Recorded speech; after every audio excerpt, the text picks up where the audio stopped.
So welcome back to the workshop once again. We are continuing with the cylinders on Speedy. Now, thank you so much to everyone who has replied and got in touch to talk about different rings, different packing, different whatever. Brief run through what I've been going through my mind. So, yes, someone suggested clue pit rings. They are brilliant rings. My Enterprise has them in it, but I've never actually made them myself. One day I would like to have a go at them. I just haven't got around to it yet. We will see. But for now, I would rather go to that effort or the expense if I bought them, if I'd reboard the cylinders. Now the cylinders are not quite perfect, but they're also not bad enough to want to take them off to rebore. So I'm going to start by making new piston heads. Now these, when they go in, are a slightly rattly fit. I haven't measured it, but it's probably a couple of thou. What I'm going to do is try and make new heads which are a pretty good fit and probably don't need rings.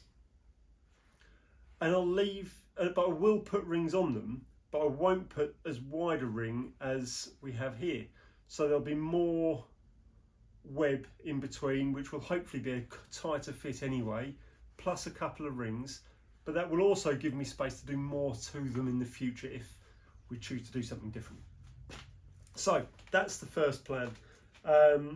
New piston heads, new thing. I have found a piece of cast iron which is ever so slightly too big, so that 1/16 to 1/8 to come off, perfect. Couldn't have wished for better. So I'm going to machine that down. I'll probably not touch the outside to begin with, just face the end, drill, do whatever's needed to make it fit on the end of the valve, the piston rod. Do that twice, so, and then hold the piston rod in the collet chuck to final machine to size, and hopefully end up with a nice perfect fit that ideally wouldn't actually need rings, but then put rings on anyway. Then, if that doesn't work though, so I'll be putting bronze rings on. I just need to find a piece of bronze to make it out of. Then, if they don't work, I have got a backup option of PTFE yarn as a packing, because that will take out the slight outer roundness on the bottom of the ball, if there is any, because I can feel it's slightly rough where it's just started to rust, but I've caught it early. That's why I don't think it quite needs reboring yet. So that's the plan for that. The valve for this side seemed pretty good, and the rings all seemed, once I'd freed them up, they seemed good. The valve on your side, that one had the broken piece on it, so I'm going to make a new valve on that side using the same principle as here. I'll machine the valve, hopefully nice good fit, and then make new rings for it, so we can go through that process as well. So I will see you at the lathe, where we're going to, first off, well actually I suppose we better take the heads off the old one first, and then take it from there. I'll be back. So as you can see, I have fitted the collet chuck into the lathe and then put the piston in the collet chuck. That way I shouldn't mark the rod. Now, to get the head off, due to the fact that this is scrap now, I'm just going to lock up the spindle, and hopefully just unscrew the head, just like that.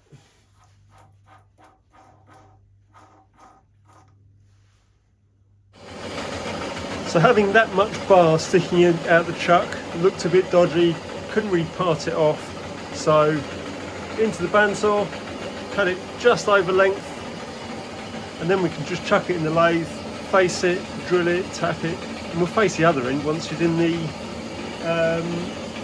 once it's on the rod.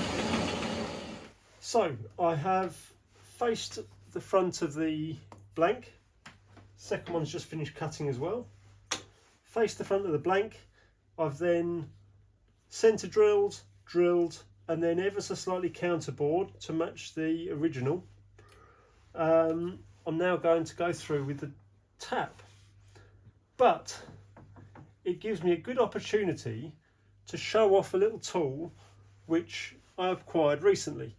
Now, this is how I would normally have tapped, getting hold of the chuck and turning it.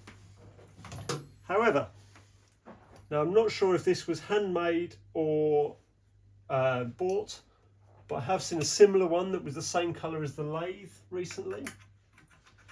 But you put it in the back of the tailstock, headstock rather, wind in a thing which expands in the stock head, and then you can just wind it through by hand.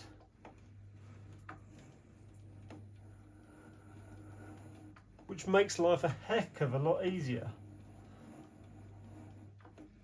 Oh, but obviously this is where the downfall of a keyless chuck comes in, but it's getting there. And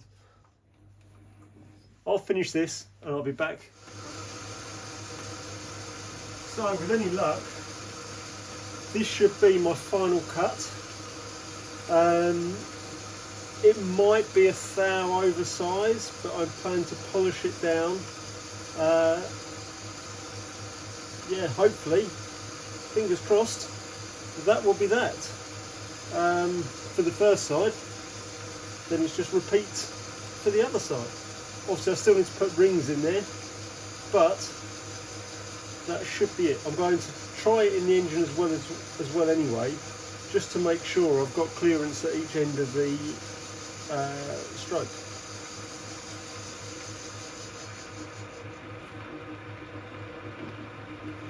Oh, and I will just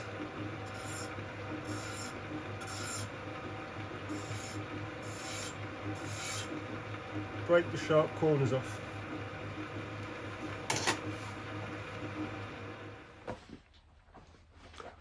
So next up is the rings.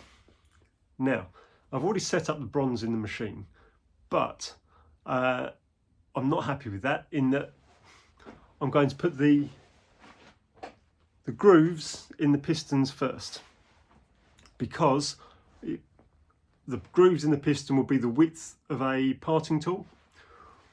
I can then machine the rings the right width to nicely fit inside with only a couple of thou of play.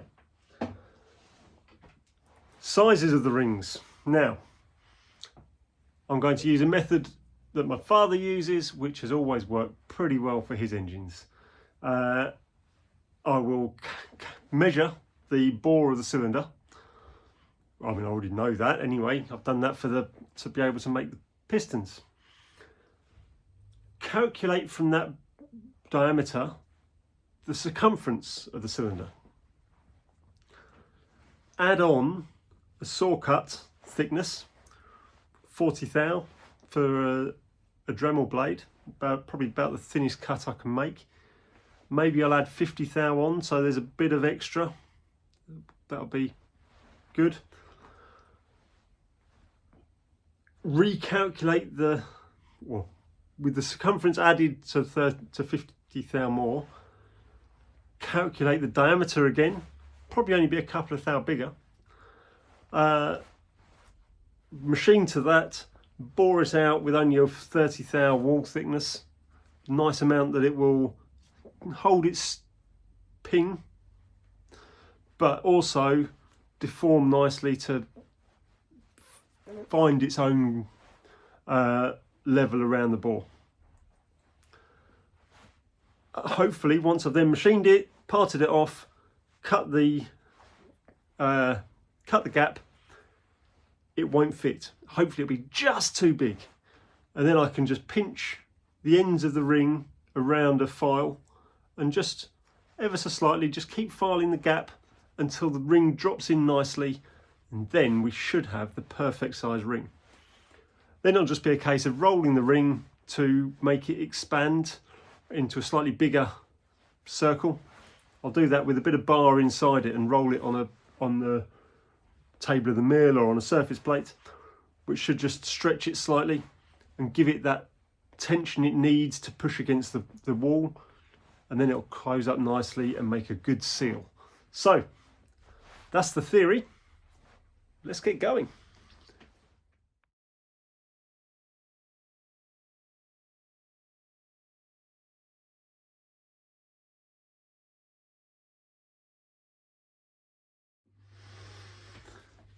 So I've done my maths. At this diameter, adding 50 thou to the circumference added 17 thou to the diameter. So I'll have to make some rings. I will turn the outside to the right diameter first, and then I'll turn the bore to give me a 30 thou wall thickness, and then we'll part off some rings. So I'll speed up the process and let you watch it happening.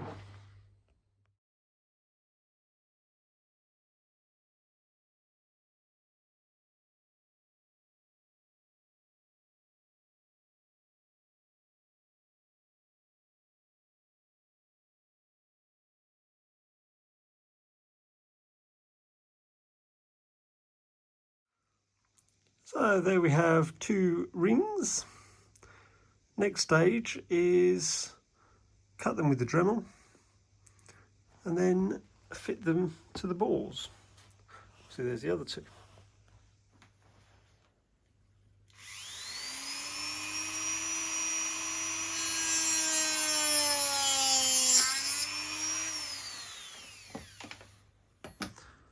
So now for the precise bit. Not that it all hasn't been precise. So the way I've done that, it deliberately doesn't quite fit. However, I have a fine needle file, and the idea is just pinch the ring around the file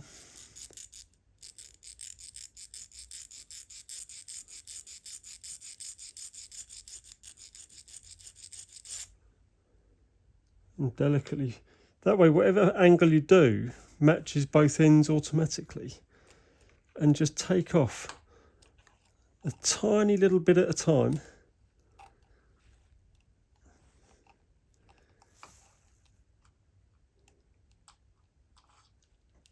until it fits. Now that doesn't quite fit yet, but I'm going to keep going with this and I'll show it to you when it does. So there we go. You can see the first joint nearest to us, just to the left of bottom there, and the other joint, believe it or not, is just there, just to the right of centre, in line with the bolt hole.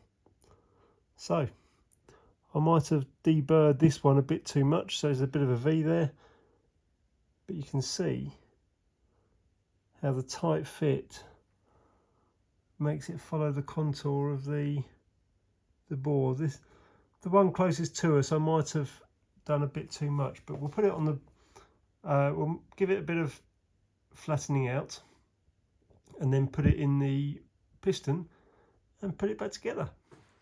So this one is now finished. I did film putting the rings in and putting it back together. but it's quite a fiddly job getting the rings engaged, and it took me quite a while, so I haven't shown you that. But this piston is back in, and I've also put the taper pin back in, so all that's left on this side is to give a good clean up and reinstate the front cover, but I'll do that after I've done the other side. So just before I put the cylinder covers on, I've noticed something different between the two sides. You see on this side, there's a little angle filed into the end of the cylinder from the drain cock hole to the end. Whereas this side, there's not. Now, I'm going to do it to this side. The reason being, you'll see when I roll the engine forward, the hole gets covered up by the piston. Now it's a good fitting piston now, so that will stop the air or steam or water or whatever's in the cylinder from leaving out the drain cock. Now the reason why that is specifically important in this instance is because when I've got the valves in and everything, I will want to be using I'll put it on air, and I'll use when the air's coming out the drain cocks as my way of timing the engine. So if it's not coming out the drain cock at the right time, it will give me issues that I just won't know about. So I'm going to just use a little round file or half round or whatever I can find, and just put a little lead in on this side to match the one on the other side. That way, no matter where the piston is, I will always get a reading out the drain cock. Plus, when it's finished as well, if you get a bit of water in there, you can't release that last little bit of water, so it will want to blow the cover off. But I'll do that, and then we'll see what comes next. There we go. That will be plenty for what we're trying to achieve.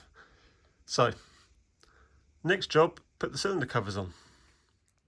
So, I don't think I will put the cylinder covers on right this moment. I'm a bit cold, it's a bit miserable out here. I am going to go in for the evening. And I'll probably call it a day there. I've got the valve to make for the other side. I'll leave that for the next video. So, there we go. I have noticed, having put the pistons in, it is stiffer to roll, which I was discovering before anyway. I'm wondering if it's the alignment of the piston gland or something like that, and it's just putting a bit of stress on the rod, but it will bed in. We'll see what happens. Or maybe the gland's just done up a bit too tight, but that will soon become evident when it starts to get used. So, for now, thanks for watching. As always, thanks for all the comments. I do read them all, and I do try and work my way through. I'm so pleased with the comments you gave me about what to do with the rings. Sometimes you just need a little nudge in the right direction that you know is the right thing to do anyway.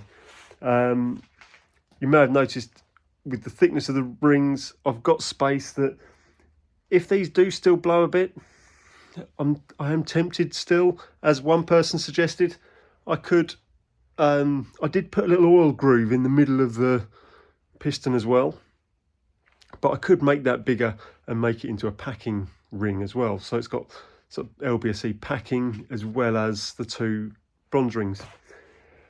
But I'll tackle that if and when it needs it. So for now, thanks for watching, and I will catch you again next time. Thanks for watching.